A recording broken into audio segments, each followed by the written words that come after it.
This 49ers team preview and 3M open edition of the Stephie Smalls Show on the Sports Gambling Podcast Network is brought to you by Underdog. Get up to a $1,000 deposit match when you sign up at UnderdogFantasy.com. Promo code Smalls. And the Sports Gambling Podcast is back with their 32 NFL team previews. They're also bringing back the phrase that pays. Each episode, they'll give out one word of a 32-word phrase. Submit the phrase for a chance to win a $1,000 Circa Future. And don't forget, I'm running a contest right now. All you need to do for a free entry is give this star a 5-star review on Spotify and DM me the screenshot on X for a bonus entry. Leave a comment on this video of your favorite NFL future. Send me a screenshot of that as well. Prizes include free Stephie Smalls Show swag, a $50 futures bet from Circa, and a 30-minute Zoom call with me to discuss your fantasy team or just have some news together. Let's go. Are you ready?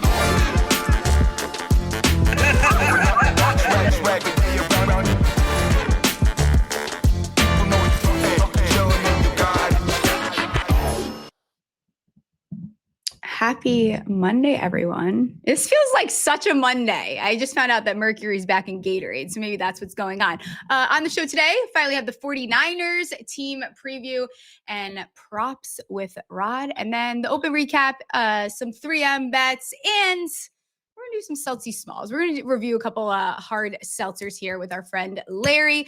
But without further ado, host of the NASCAR Gambling Pod on SGPN, a laundry list of fantastic titles. You do many things. We could sit here and take up the entire time of the pod to name them all. Rod, how's it going? It's going fantastic. I'm sure my family would love for me to cross a few of those off the list, but I can't. Yeah. I'm a sports junkie and I love all things sports, so can't help it. And we're going to talk about your 49ers today. Oh, yes, we are. Listen, as we get closer to the season and now that the fantasy football drafts have begun, I'm getting more anxious for the 49er season. And yes, Steffi, I'm starting to dread it a little more too. As well. Okay, so interesting that you say that. We're going to get into all of it here. I feel like I felt so confident. I was, we'll talk about the win total. I felt confident. And the closer we get to the season, I'm finding myself feeling less confident about kind of those stances I was making. We know they had a gloomy of a year last year, 6-11, fourth in the division. Obviously they regressed 6 wins there, and also going to the Super Bowl. That's significant. That's not little there. What is it, 10 plus years? Was it after 3 straight years of 10 plus years, including, what is that? 6 wins must be 10 plus. I don't even know what I typed there in my notes. See, I told you guys I'm having a Monday.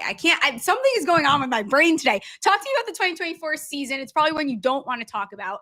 How'd it go? Well, you read off all the stats. I can tell you exactly how it went. But I'll say I've lived through so many of those seasons, right? The Alex Smith years, just everything after Steve Young essentially just kind of let me off of just disappointing 49er seasons. So I wasn't like I was a stranger to it.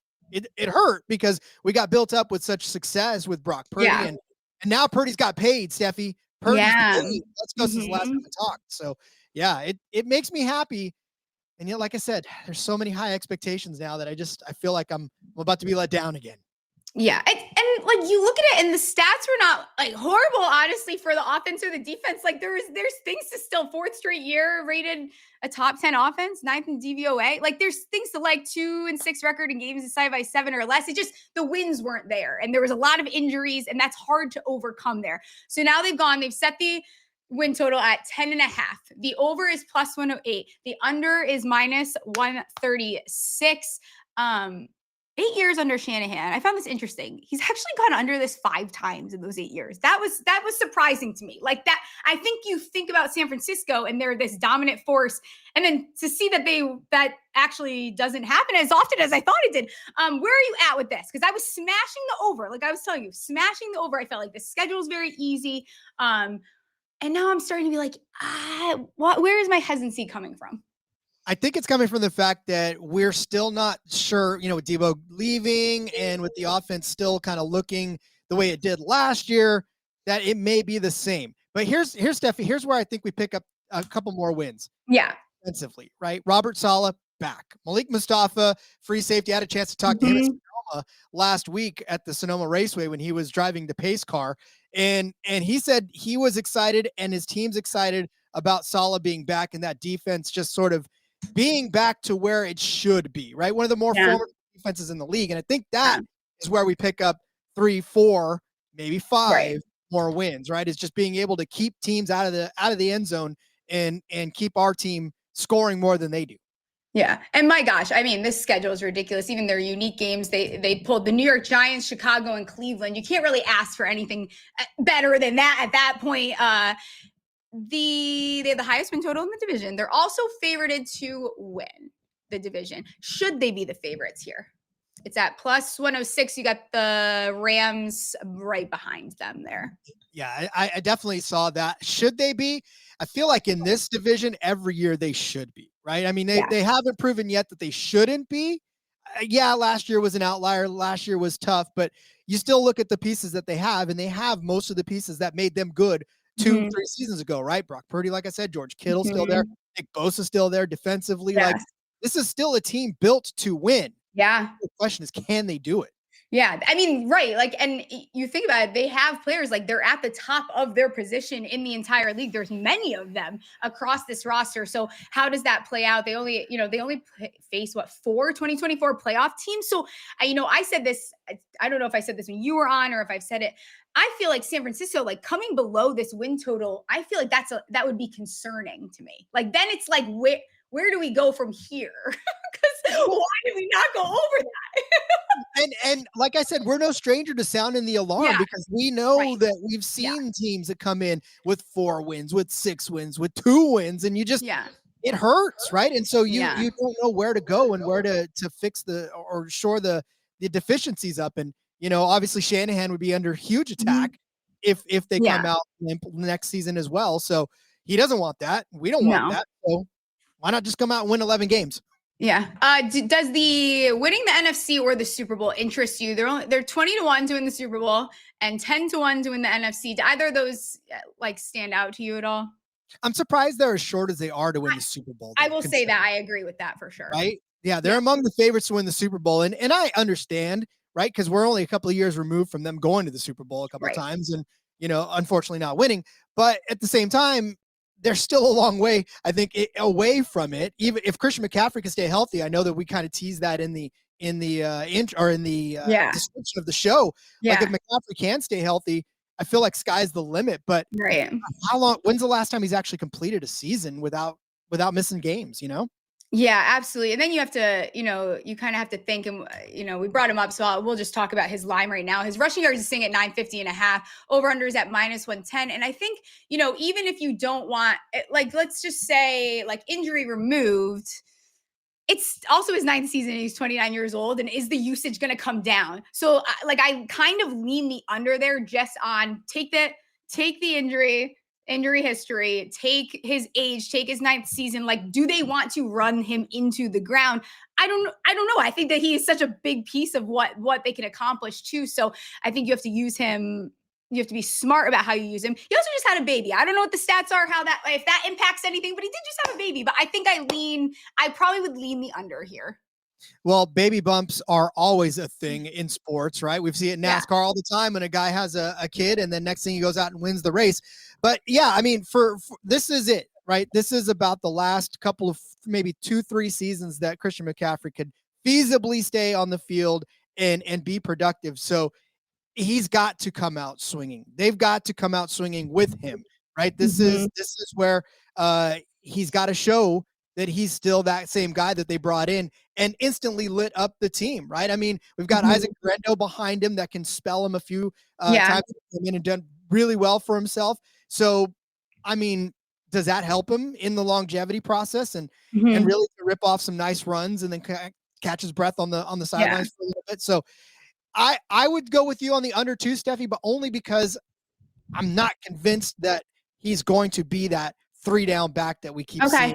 Okay. Going back to the division, before we look at some more of these player lines, who's the biggest threat to you in the division? Is it the Rams? Could anyone else kind of threaten you guys there? Seahawks have always been a thorn in they have, right? Yeah.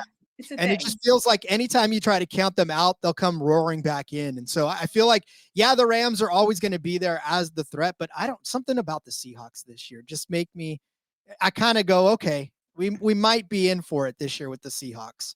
Yeah, should be interesting. I look forward to doing their team preview because they're just not getting talked about a lot. And then it's like, should we be talking about them? Kind of like they kind of have a lot of pieces that we like. We saw Darnold be able to be successful. How much was that like KOC?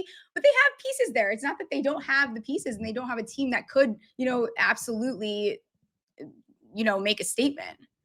Yeah, it's not as if they've gotten worse over the course of the season. So, correct. Yeah, I feel like they're just a dark horse in that division that could end up giving everybody a hard time if they try to overlook them. Yeah, the annoying little cousin. Before we look at some of these other player lines here, the world's greatest sports book, Circa Las Vegas, is hosting the world's biggest pro football contest, Circa Million, Circa Survivor, and Circa Grandissimo. With I feel like you have to say Grandissimo, over 21 million in guaranteed prizes. You can't call yourself a true degen if you are not competing in the Circa football contest, my favorite place in the world. You have to get out there. Come hang out with us. A bunch of us from SGPN will be there at contest weekend. Me, the man in the box, the college experience guys will be out there. And of course, Ryan and Sean. That weekend's August 21st and 23rd for an amazing weekend, including live shows and open bars. Plus, you get 15% off a stay at the Circa with promo code SGP15. The contests are open to everyone. Sign up in Nevada and play from anywhere with the help of SGPN's official proxy. Go to footballcontest.com and use promo code SGP to get $50 off your proxy fees. Grandissimo. It really does roll off the tongue.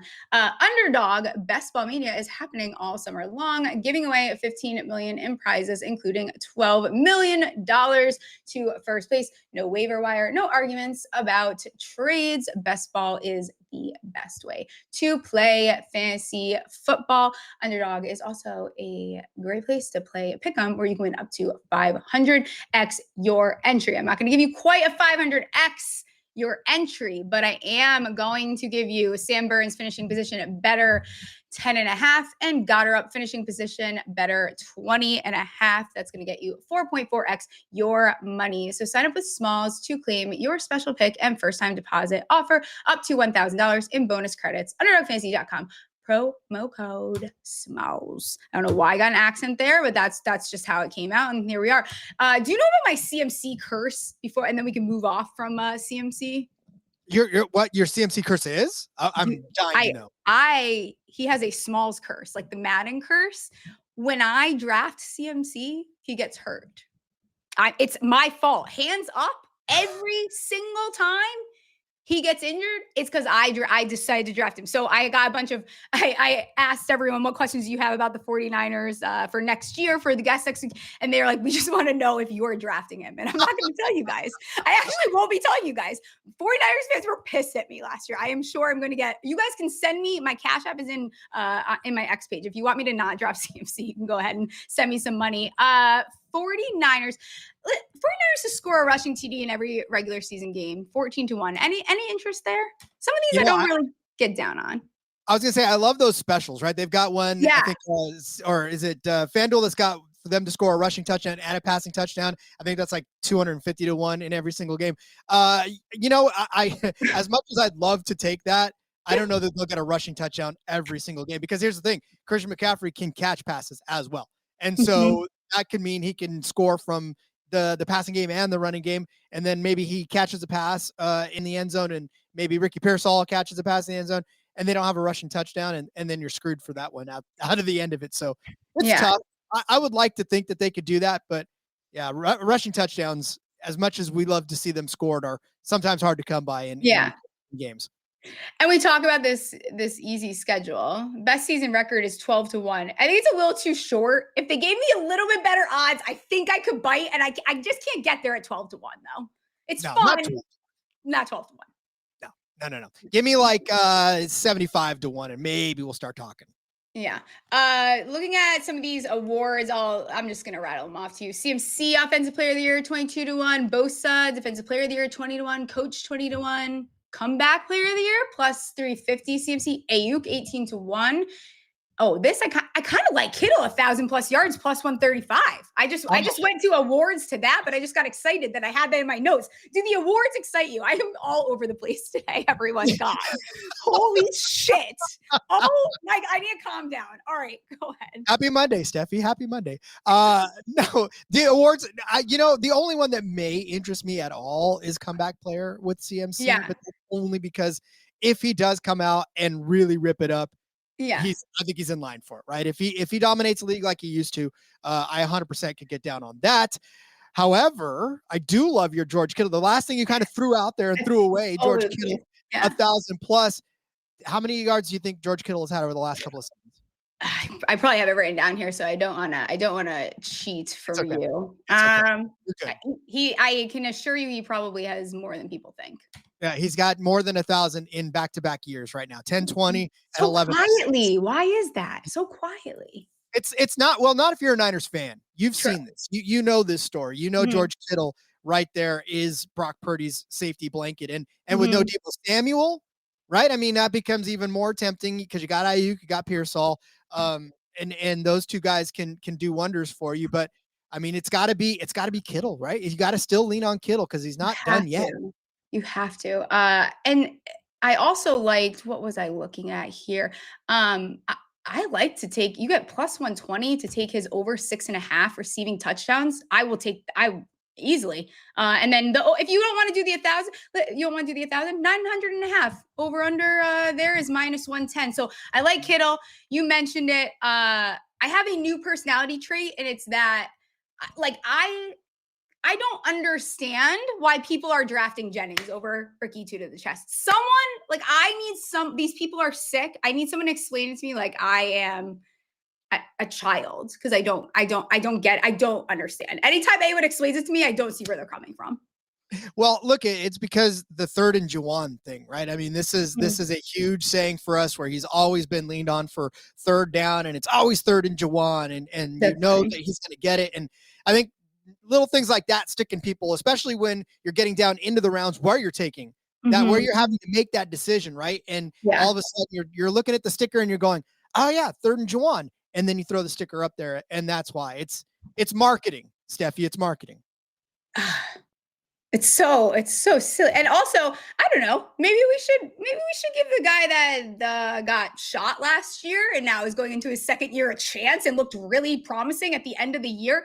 Give me that. I want to see what he can do, and I'd like to take him, especially with where they're going in ADP. I know Jennings, did they figure out his contract? So that might switch things up here at ADP, but they haven't gotten anything done, right?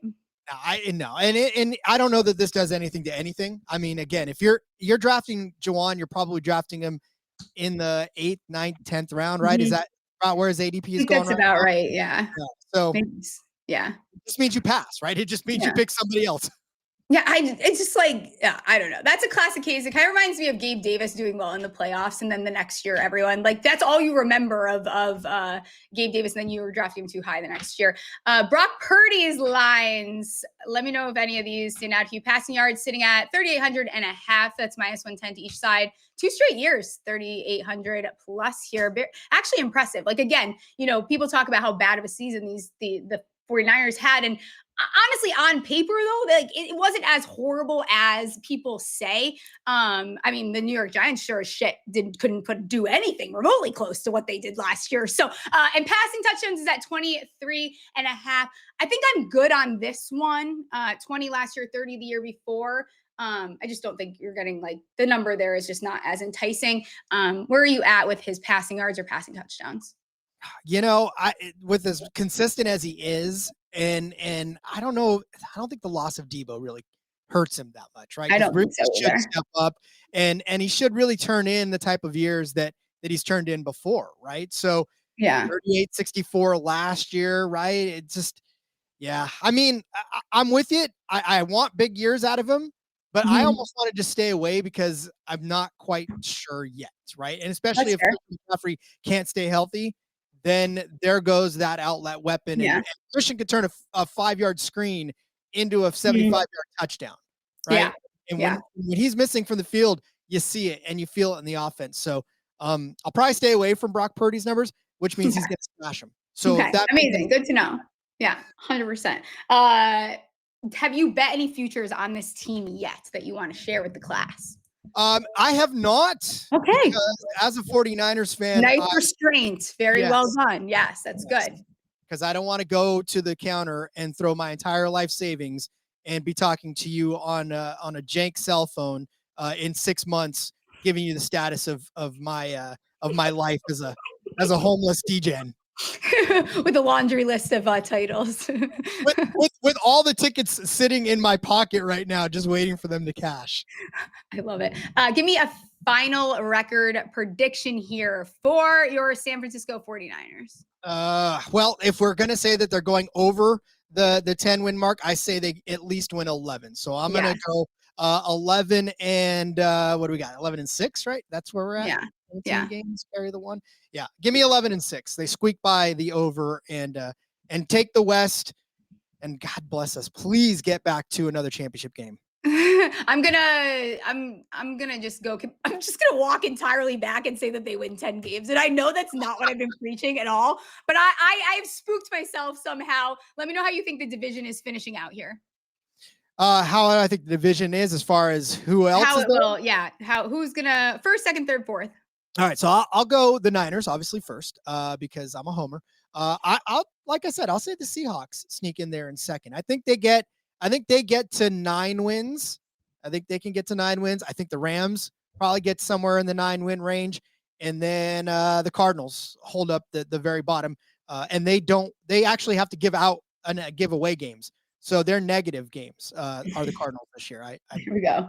I don't like the Cardinals at all. Oh, producer Ryan. Who are we drafting in fantasy that's not the obvious here? Like who should people not leave their draft without? You know what? I know we talked about him, but he's not really that obvious and that's Ricky Pearsall. I mean, there's a lot of people. Ricky 2 to the chest. Yeah, Ricky 2 to the chest. He's not. I mean, he's the Niners fans love him, but I don't know outside of it that they give him a whole lot of credit. Like he was a flashy name, but I sometimes feel like that's just because I live in a Niners bubble. Yeah. And I don't know how many people outside of this world, this California state that we live in. I mean, clearly fucking not, because people are taking Jawad Jennings over him. Like, what the fuck are we doing, guys? No, I don't agree with any of you. I don't, and unsubscribe from the show if you agree. I don't agree with that take at all. I just don't agree with it. What's your Super Bowl prediction? What teams are going to be there at that final moment? Give me the San Francisco 49ers and anybody but the Chiefs. No. How about the Denver Broncos? How about getting spicy with the Broncos? Oh, all right.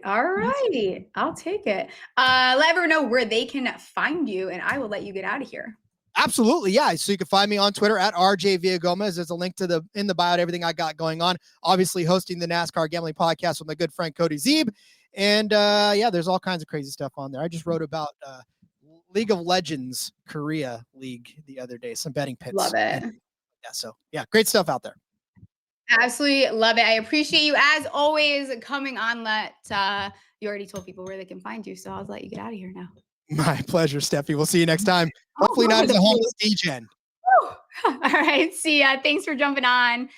You've heard us talk about Rhythm before, and they just dropped a game-changing feature called Power Trends, essentially the best of what their house model has to offer. These are AI-detected patterns where Rhythm's model has consistently won and has a high ROI. Think a strikeout prop that wins 59% of the time when the line and win probability hit a certain range. Power Trends are updated daily and exclusive to Rhythm. No touts, no noise, just clean data backed bets. MLB Power Trends are 254 and 147, a win rate of 63% and an ROI of 4.5% in their past 400 bets. Doing the same thing over there with WNBA Power Trends 35 and 20 since launch, a 63.64% win rate, 20.7% ROI. A lot of numbers here, but they sound good to me. Download the Rhythm app, check out Power Trends, and start betting smarter. You know we will be. I have a long dog play for the 3M this is a guy that is projected to finish what they say here, 6th in their model. It is Austin Eckroat, top 20 plus 360. And now I'm so excited to have our friend Larry back on the show. Tom and Marty's on the X machine, the Twitter machine, whatever you call it, in the bar. I mean, like, does it get better than this? How are you? I'm very good. Actually sitting in an empty bar. We're still on summer break. So I got about 3 more weeks of being a bum before all thousands of college kids come back, and I got to actually work for a living. So enjoying my break while I can. So for most of you, you're in the middle of summer.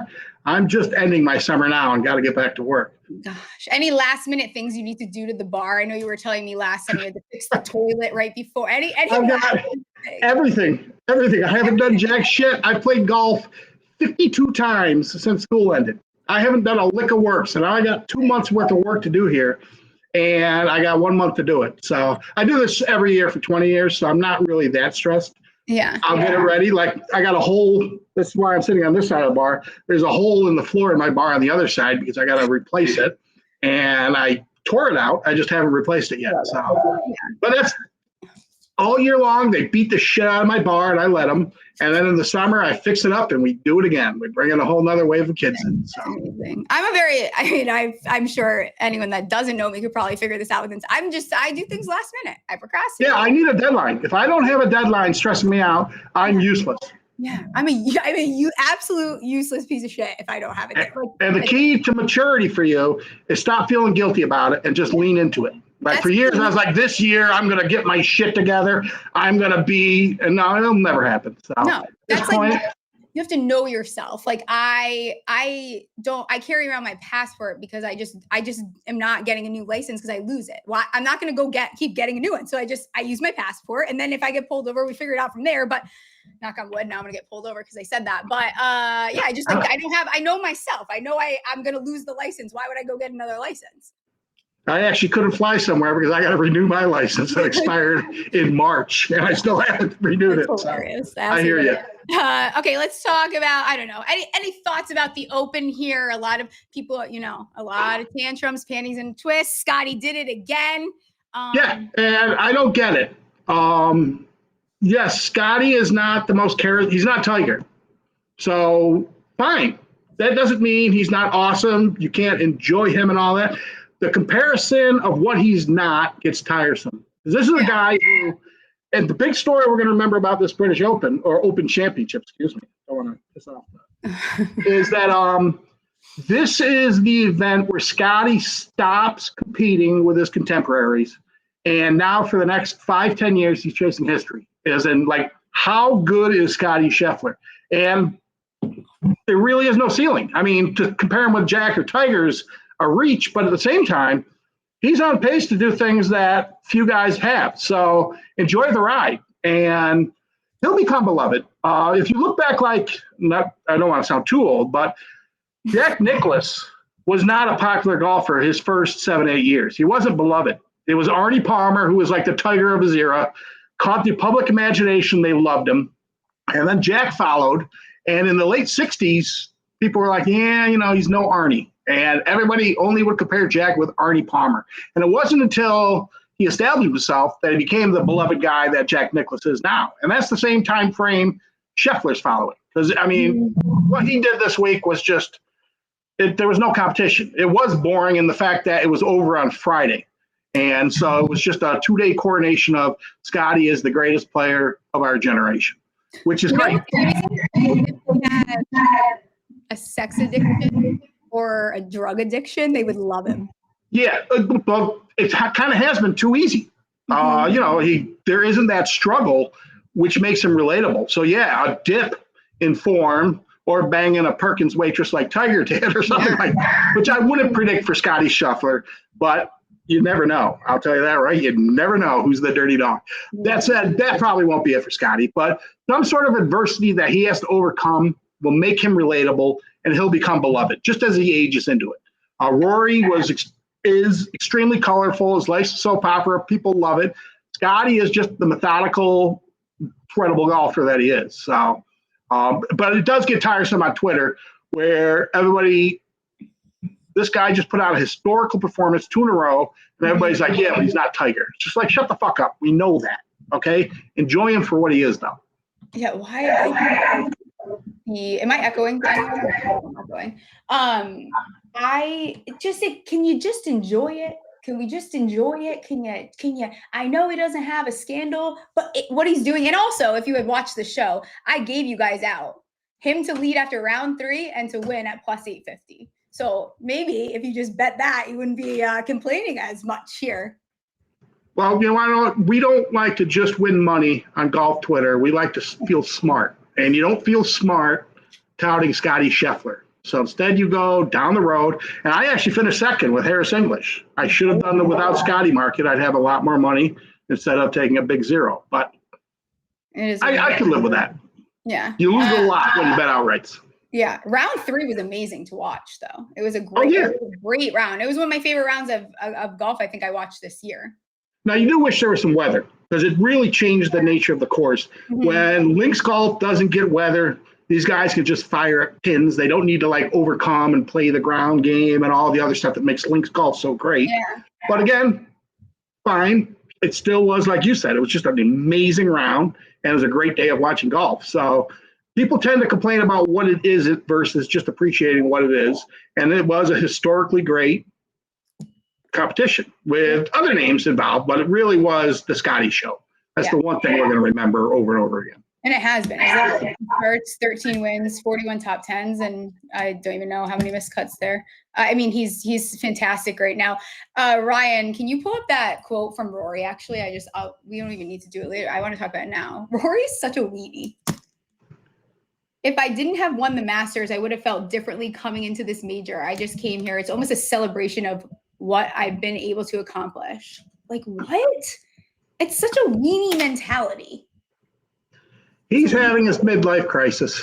And he's cutting his hair weird. Like, he's a weenie, right? It's that was cutting his hair. If you're going gray, which amazingly I'm not, you don't cut it short. Because all that does is make you look more gray and old. Because he aged like 8 years with that haircut. But yeah, he's just been going. He won the Masters, and now he's just been going through it.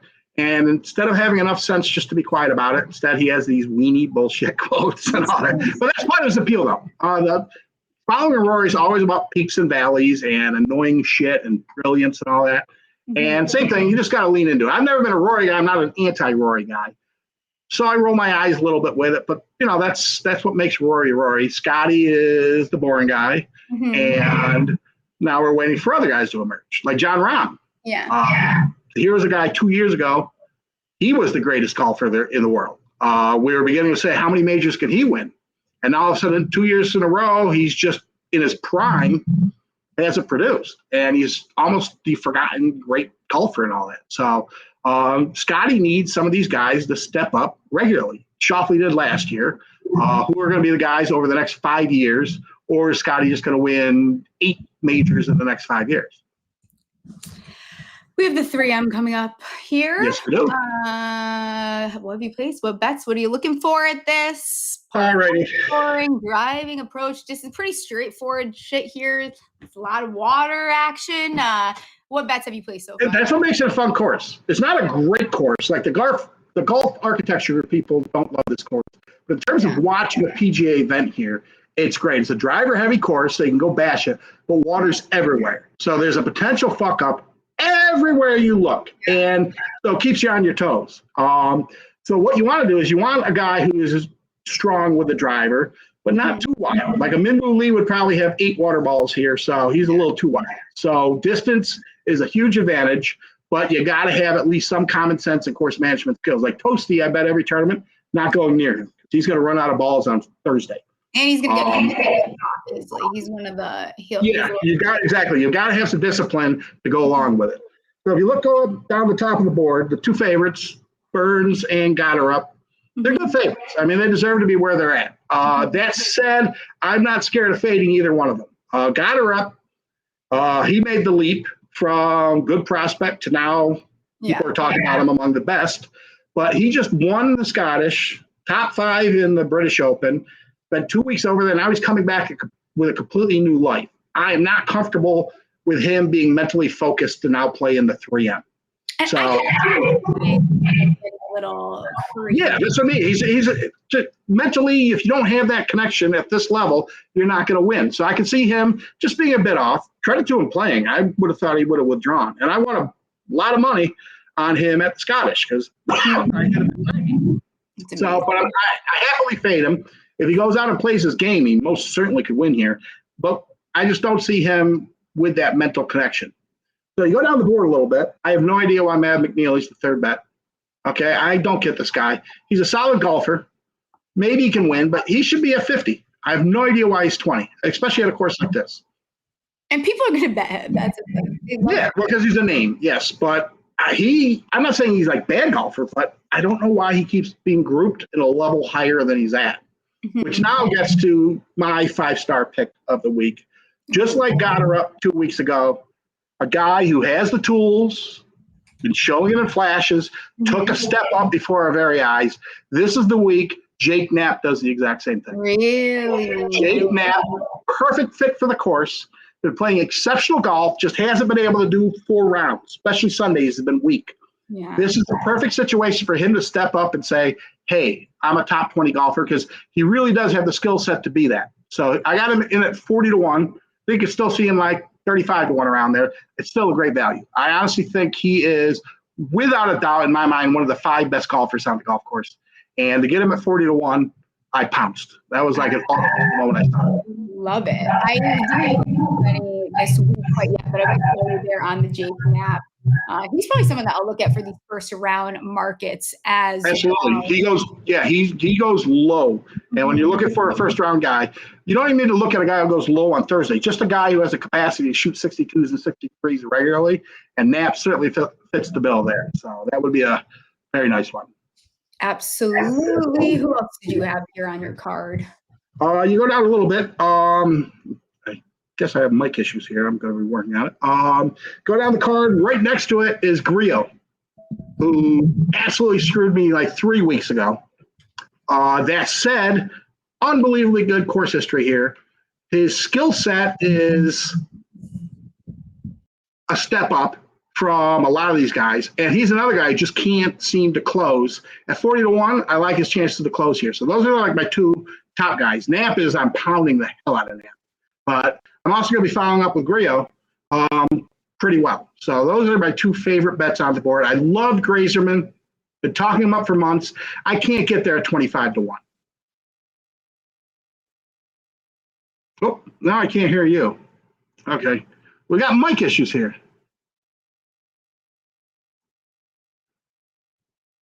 There we go. This isn't okay, now I can't hear you, Steph. Something happened here. Can you hear me now? Now I can hear you. Yeah, this isn't a high-tech operation on my side, so technical issues are definitely coming from me filming off my laptop. So no, you are all good. Ryan, let me know how echoey I am. Some of the other bets I placed, they put a little high noon money on Thurston Lawrence. thirsty. I just love him. I don't know. That's why it's high new money. It doesn't have to always make sense.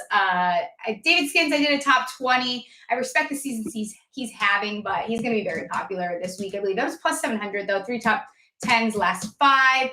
Fishburne, I have an each way 66-1 and a top 20 plus 330 ranks top 20 off the tee, ball striking, and tee to green. So I like those guys. You have been doing some parlays with the Heisman. Now you got to talk to me here about this. I will say this.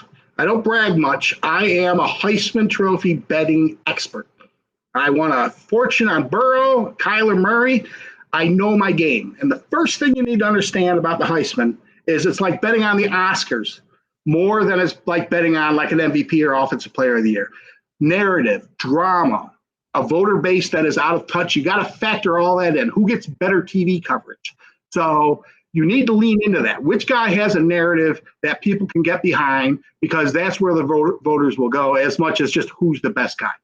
So going through the board, there's a guy, and if you're an NFL fan more than anything, he's going to be the #1 pick in the draft next year. I will guarantee it. And that is Lenoris Sellers, the quarterback at South Carolina. Okay. He is Cam Newton 2010 level good. He can run, he can throw, he brings it all to the table. And at South Carolina, he's going to have a year. And he's at 19-1. You can find him in the markets.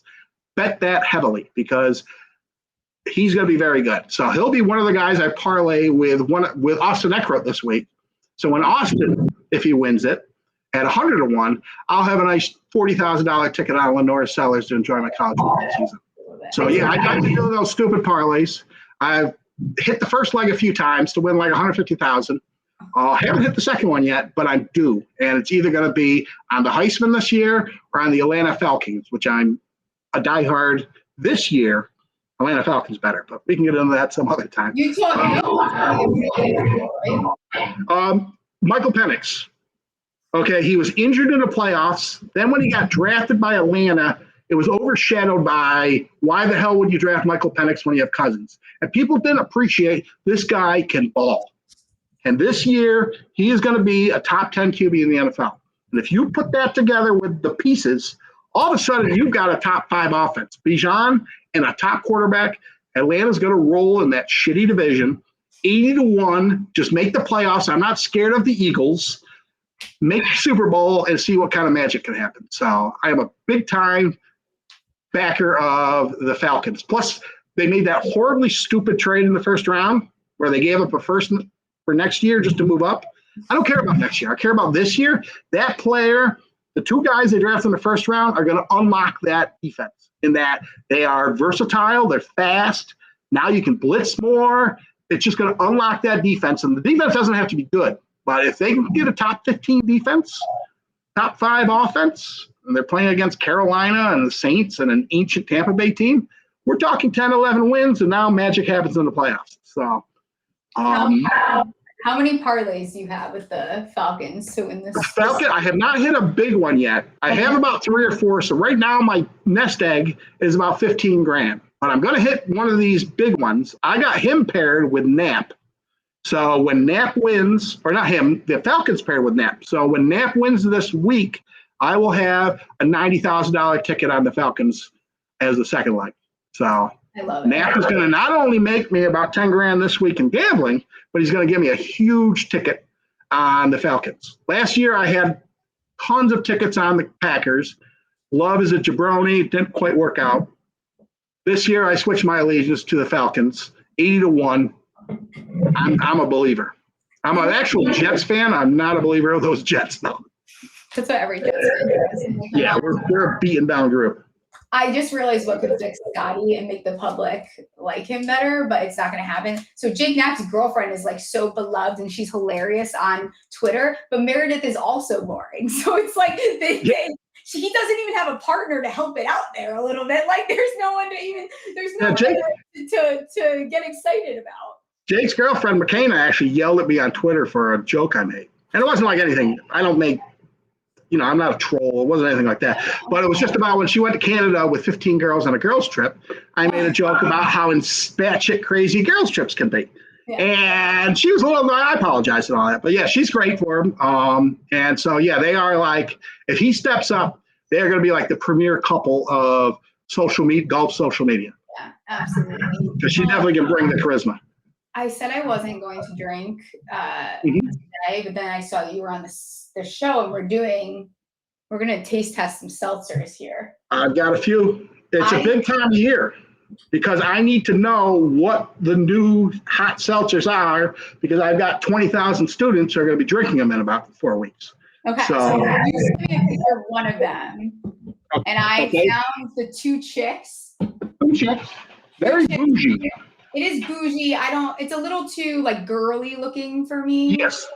Like I would be embarrassed holding this, but I feel like a college girl, like this would be so cool and fun. Yeah, that's the thing. I am a middle-aged old dude. So when I sample these things, I know I'm not my target audience. Yeah. So the inner 22-year-old college girl is what I'm going to be sampling this for. Yeah. So I'm pretty good about that. I picked up watermelon and lime because I'm a watermelon high noon girl.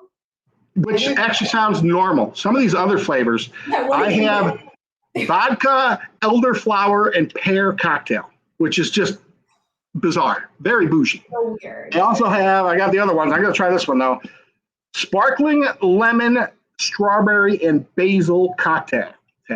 Now, I don't think there's a market for basil hard seltzers, but you never know. So, but I'm going to try elderberry because I don't even know what elderberry is. So what one do you have?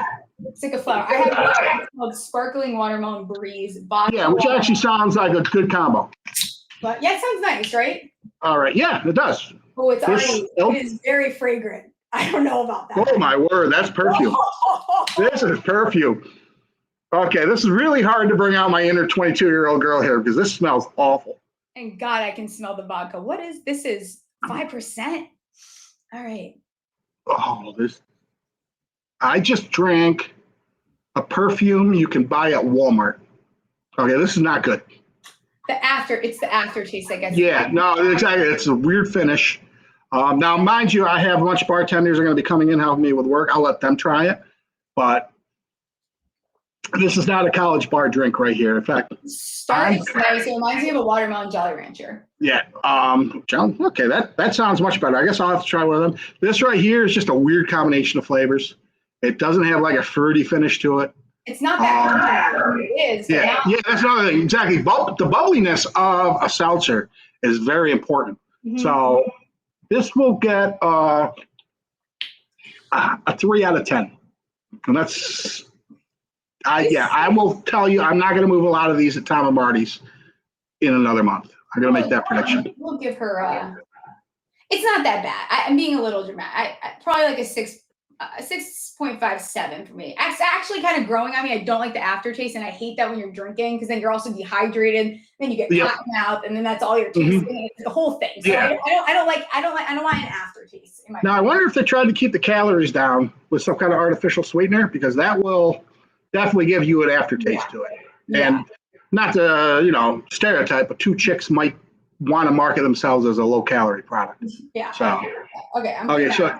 Yeah, I'll put that aside. Now this one, I got another one. This is the hottest product on the Jersey Shore, and the Jersey Shore, as they go, the rest of the nation follows. I've known this for years.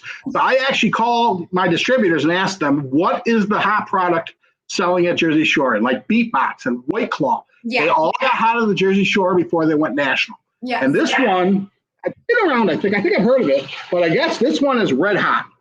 And I've already got 1 million lemonades. This is Sun Cruiser. Okay. I've had the Sun Cruisers, but not the pink lemonade. Pink lemonade. That's what stuck out to me is the Happy Dog, the Surfside lemonades. I already got plenty of good lemonade products that are going to move.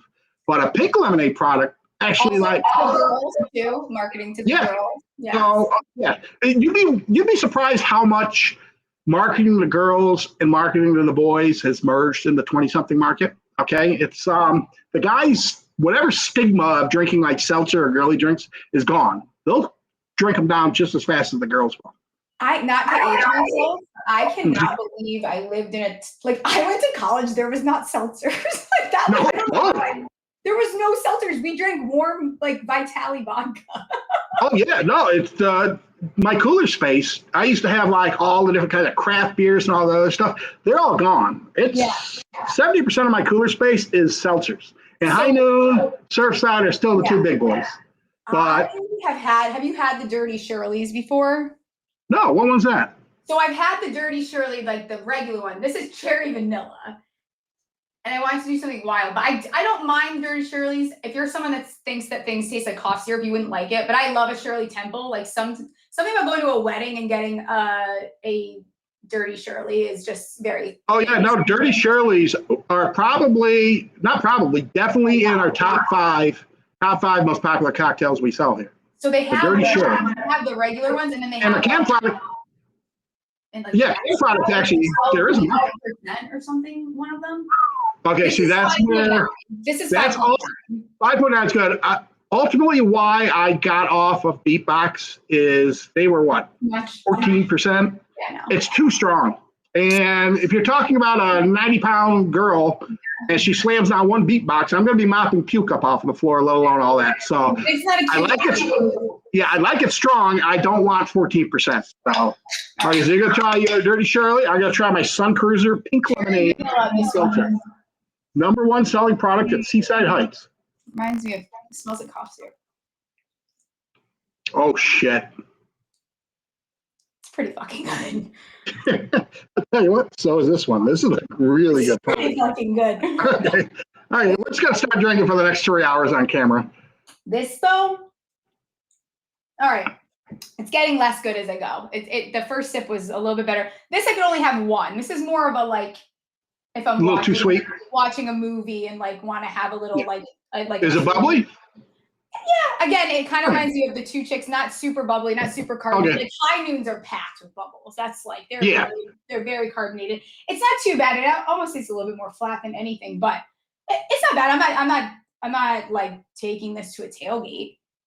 But like at my bar, we literally buy the grenadine in the 5K slots. Like I guarantee you, we go through more grenadine than any bar in the country because Dirty Shirley's, and we sell them by the pitcher, which is a 64-ounce pitcher, Dirty Shirley, and they'll go out and they'll just drink one of them and they're good to go for the night. So I am definitely a Dirty Shirley bar. But this right here, I'm sorry, this is probably one of the, I like this even better than the Happy Dog, and I love the Happy Dog. Really? So, and Happy Dog, we only trial sold it last spring. We're going to really be pushing that. Yeah. This one's going to get some cooler space out of me. Now, ultimately, the market will decide. So, if I buy it and it doesn't sell, then I'll get rid of it. But I think this one, if the kids are into it, this one's going to sell pretty good. Right next to I'm sitting on 300 cases of Bapple in my basement. Bush Apple Light has a cult following, and it's a seasonal thing. So what I did was before we closed down for the summer in May, I bought 300 cases knowing all the other bars in the area are going to sell out of their Bush Apple. So when I reopen in August, I'm going to be the Bapple king of upstate New York. What's that? That's defense. You're just playing defense. Yep, absolutely. So we are going to be the #1 Bapple bar in upstate New York in another couple weeks. But yeah, this one right here, I'm a Sun Cruiser fan. I'm going to give that one a try just because Dirty Shirley has such good name recognition for me. Yeah.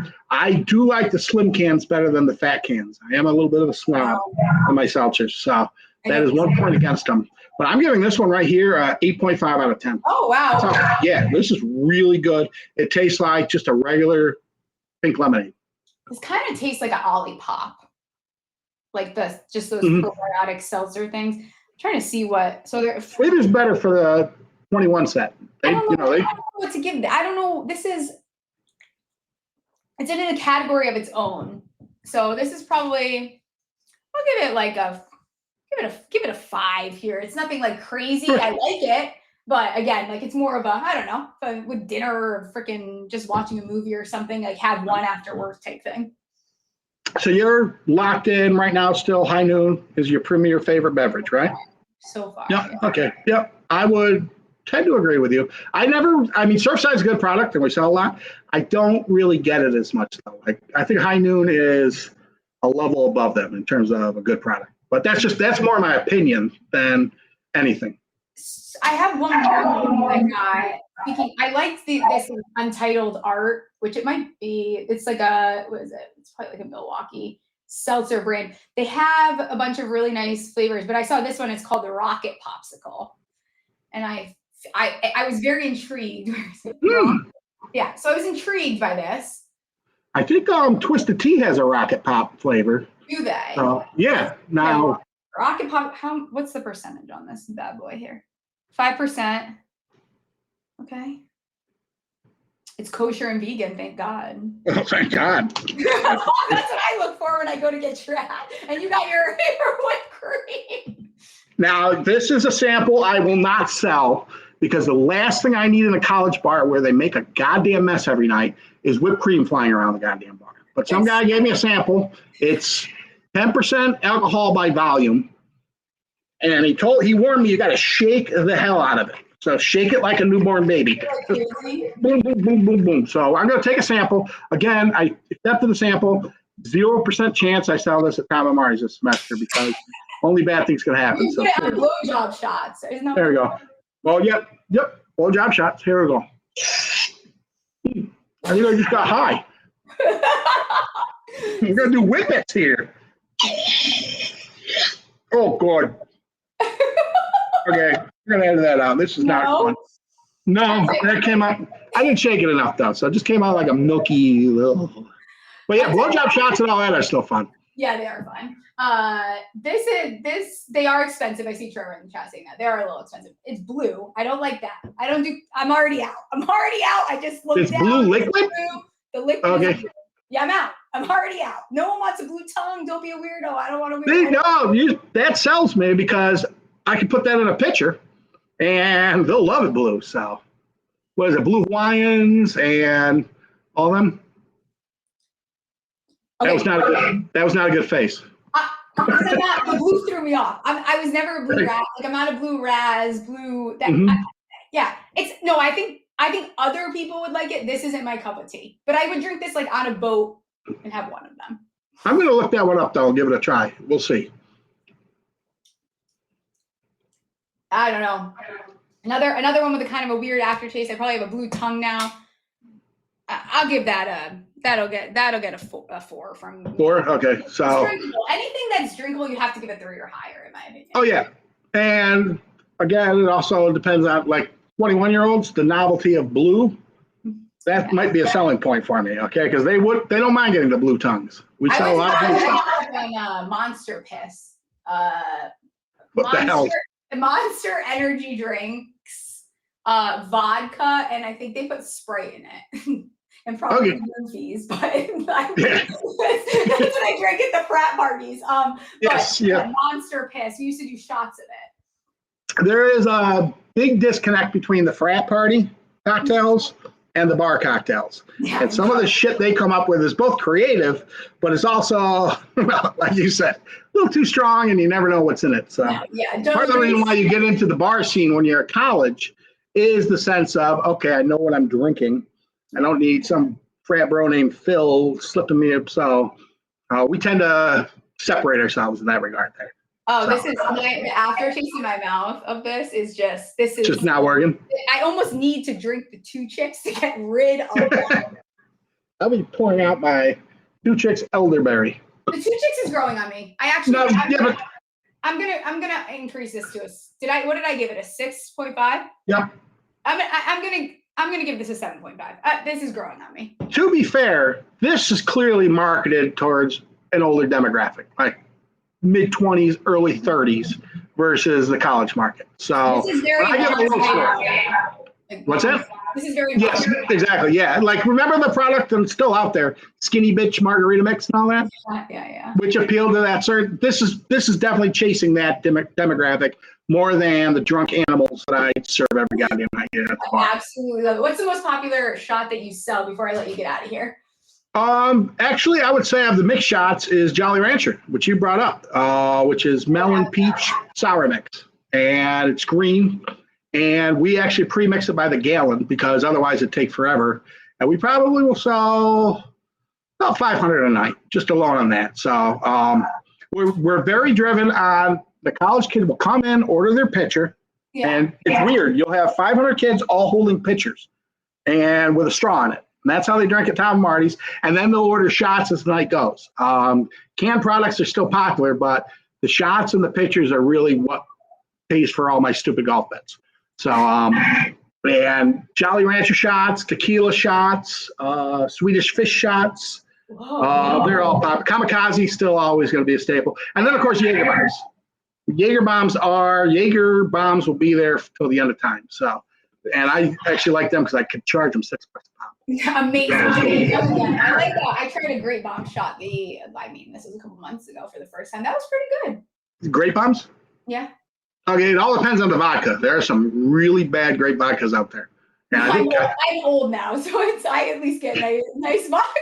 Yeah, that is very true. The one sign of maturity is you don't drink the shit bar vodka that I sell, which is you buy nice toilet paper. You buy nice vodka and nice toilet paper. Those are two of the most underrated luxuries as an adult.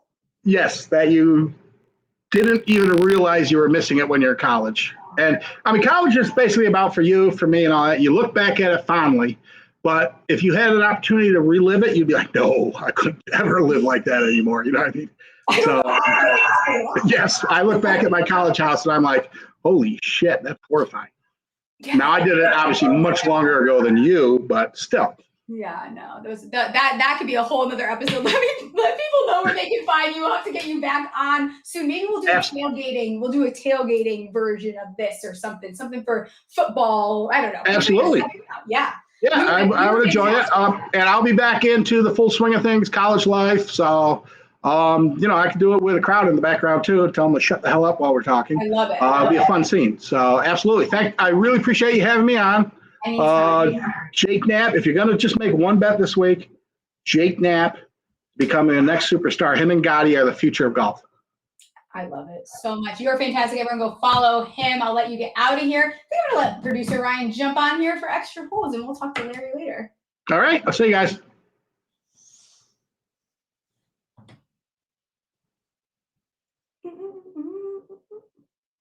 Oh, cool new background. I can't hear you. Hey, we're having so many audio issues today. Mercury is in reverse cowgirl. You don't believe me. That's like one of the main things. Tech issues. It almost sounds like it's coming through your computer instead of your microphone. Really? Yeah. Sure. Well, now I kept it away because I thought it was his audio seemed very loud to me. Like I couldn't turn it down at all. Yeah, it was pretty loud, but I don't know. Yeah, move your microphone closer to you now. Now I can because you sound a normal volume. Okay. Yeah, I think his was really hot. Yeah, but I think so. But it's fun. Moving your microphone away just made you way lower. Yeah, I know. Well, I think it was helping. It was my ears were gonna fall off if I kept it any closer. Okay. Yeah, fair. That was more for it to get to the point kind of thing. Okay, I guess it was him. It wasn't you. I don't know. It was weird, but when you would talk, it would get a little. Anyway, we don't need to belabor this. What do you want to talk about? Few things. Also, if you're still listening, which I hope you are, please enter that contest. We need to get our reviews up big for us. Tonight, I'm actually going to be on SGPN with the guys doing a Giants preview. So by the end of this, I will have done 3 Giants previews. So now we're getting like a mid check-in and then we'll do one towards the end. But okay, can we talk about my frozen jalapeno poppers quick? Wait, say again? Wait, can we talk about my frozen jalapeno poppers quick? Have Yes. I told you about this yet? I have no idea what you're going to say about Okay. So this is so stupid. This is why it's called Extra Holes. You guys you can get out of here. Just like, subscribe, leave a comment, and get the fuck out of here if you don't want to listen. So I went to go pick up a couple dips for something, and I went in the freezer section just to, I just like to peep around, just see what's going on. And I see jalapeno poppers, and I'm like, those look really good. They were $17.49. And I'm like, now I have to buy them because how on fucking earth $17.49 for 2 pounds? That's it. That's not really a lot because those things are. Inflation is out of hand. Thanks, Biden. Right? They were okay. So I was like, now that's good marketing though, because like if they were $11.99, I probably wouldn't have bought them. That's fucking crazy, actually. What is wrong with me? But like $17.49, I'm like, what do you mean? What do you mean? What was the brand called? I think it was just a random. I think it must have been some, from some special, who knows what. It was. I think I saw some Spanish on the labeling. I don't really know. $17.49, guys. They were fucking awesome, and they're gone. I ate them all, every single fucking all 2 pounds of them. All right. Well, we got to get them as a sponsor if I know. you're that into it. If they sell for $17.49, they have some money. They got money to spend. Please, not sponsored yet by the miscellaneous jalapeno poppers, but would love to be. So check that out. Did you see all this Coldplay nonsense? Absolutely. How could I miss it? Okay. You know what my favorite part is about all this was why did he duck down and why did she follow him? You guys already got fucking caught. They clearly just freaked out. They're like, okay. I mean, when you get caught, think about when you were a kid. That's what it reminded me of. When you're a kid and you got caught in something, you never reacted well. You never just chilled. You went straight to your base instincts, and that's what they did. The duck and cover, like stop, drop, and roll he fucking did is crazy. Like, and also, if you are doing that and you're like cheating on your part, why are you going to a suite where there is a pot of any? Why are you going in public like that? Seriously, I mean, This wasn't a fling. They were like in love. You could tell. Yeah, if you're gonna go to a concert, one, just Google beforehand, do they have a kiss cam? And other life hacks by the Steffi Smalls Show. And also his statement where he quoted Coldplay is fucking crazy, sir. You're crazy. Yeah, he doubled down on what a Coldplay fan he was. He's like, I don't Coldplay outed me and ruined my life, but I'm still a fan. Oh my goodness gracious. Did you have anything to share in our extra holes before we get out of here? I wanted to talk about your chat GPT response. I also related. What time in the morning did I send that to you? I can't remember, but it was I almost went like this to try to block you guys from seeing it. I saw this trend. I didn't just do this because I'm like fucked up. It's just, which like I might be, but I saw a trend on Twitter and it was like, what's my curse? Don't explain. And people's were really funny. Mine was fucked up. ChatGPT I said, what's my curse? Don't explain. You love deeply, but always a little more than they do. I said, what the fuck? And ChatGPT said, yeah, it stings. Fuck you. You're a bot. What do you think? I mean, what do you usually talk to ChatGPT about that makes you think that you love too hard? I feel like I need to go back to therapy. That's crazy. I think, let's see what my most recent ChatGPT things are. I don't use ChatGPT. It freaks me out. Like, I think it's weird that you can pick and I definitely don't talk to her. We've discussed that. Okay, so these are the things. You call her.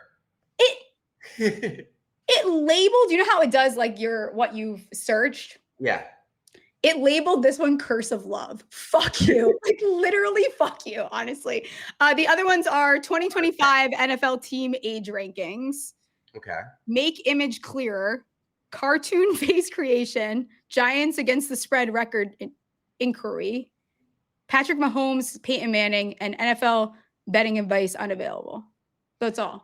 Maybe the fact that you had too much Giants stuff led it to believe that you love too hard and the Giants don't love you back because they haven't been producing for you. I don't know, but have you done it yet? No, you want me to do it live right now? Yeah, I do. And then we can get out of here.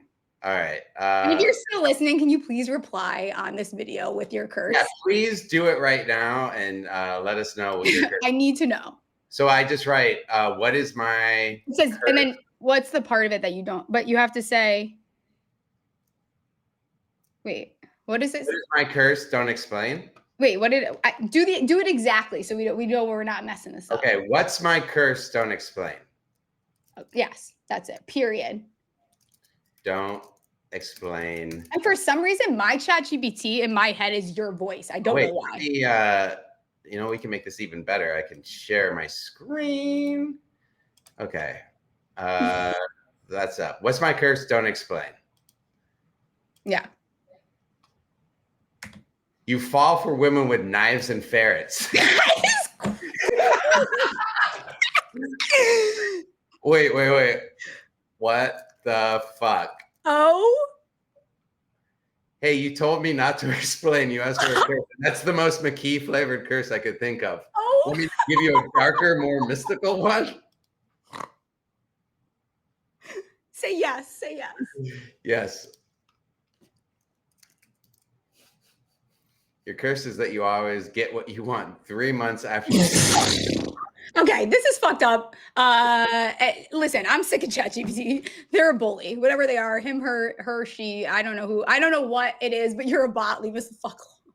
Well, the fact that it said knives and ferrets is because I've complained about the women I'm dating to it, and that's literally true. You're giving too much information. I don't. Yeah, I do give it too much information, so it kind of nailed me. Yeah.